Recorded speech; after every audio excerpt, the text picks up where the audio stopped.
A local Georgian newspaper called The Advance, in its June 19th edition, featured a column by an author named Gerry Allen. And the piece started out fine. He was talking about turbulence in the Middle East. Then he started criticizing American foreign policy in the Iraq War, which is okay because it makes sense, and a majority of people would agree with him on that point. Then he took a turn for the worst. He started referring to President Obama as "Obummer." That's a term used, for those of you who don't know, by many a right-wing idiot bloggers online. And furthermore, look at what we're dealing with, man. We're dealing with children. You know how they say, the Democrat Party? And they say it because it comes harsher off the tongue and it ends in rat. No, it's Democratic, douchebag. Say it right.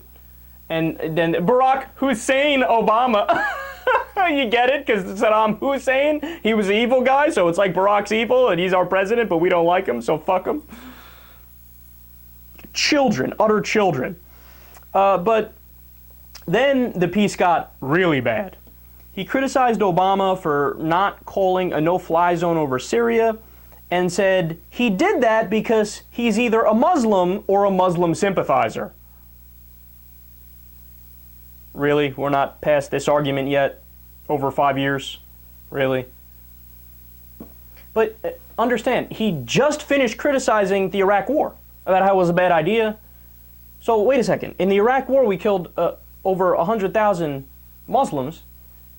And now you're saying he's a Muslim and he's sympathetic to Muslims? But so then why were there over 100,000 people? It doesn't make any sense. It doesn't make any sense. But I don't know why I would expect these guys to make any sense anyway. Then he hits us with this gem, quote, "I think we should send all Muslims back to their native land and be extremely careful about which of them we allow back in." The height of irony is that all of these clowns consider themselves to be the patriotic ones, right? And they like to accuse liberals of not understanding the Constitution and not being in favor of what our founding fathers wanted and being un-American, right? No idea could be more un-American than what they just proposed. Let's ship them out because they're not the right religion. What? That's fine, right? Actually, no, it's not. That's blatantly unconstitutional. The government has to remain neutral when it comes to religion, right? And they have to do equal protection under the law. And then on top of that, the mindset is, well, if you're Muslim, you're guilty. Obviously, right? But look at that, because take the mass shootings in the United States, for example. The overwhelming majority of them are white guys. But do they say, oh, we're going to have to ship out all the white guys, we're going to have to look at you with extra scrutiny and stereotype you and profile you, and you're guilty until proven innocent. Sorry, you have the same skin color as the people that are doing the bad acts.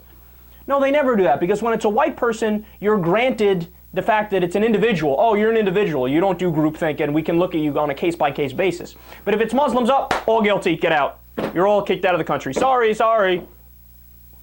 And then furthermore, it's not even true that Muslims are the main terrorist threat. There was a study done in 2009. It was first commissioned under the Bush administration earlier than that, right? And our own CIA and FBI found that, quote, 56% of domestic terrorist attacks and plots in the U.S. since 1995 have been perpetrated by right-wing extremists, as compared to 30% by ego-terrorists and 12% by Islamic extremists. So the majority of terrorist attacks are also right-wingers. But no, he says, well, Muslims are violent people and they're inferior, so kick them out. Nobody is more un-American, nobody is more idiotic, and nobody is more anti-factual than these clowns.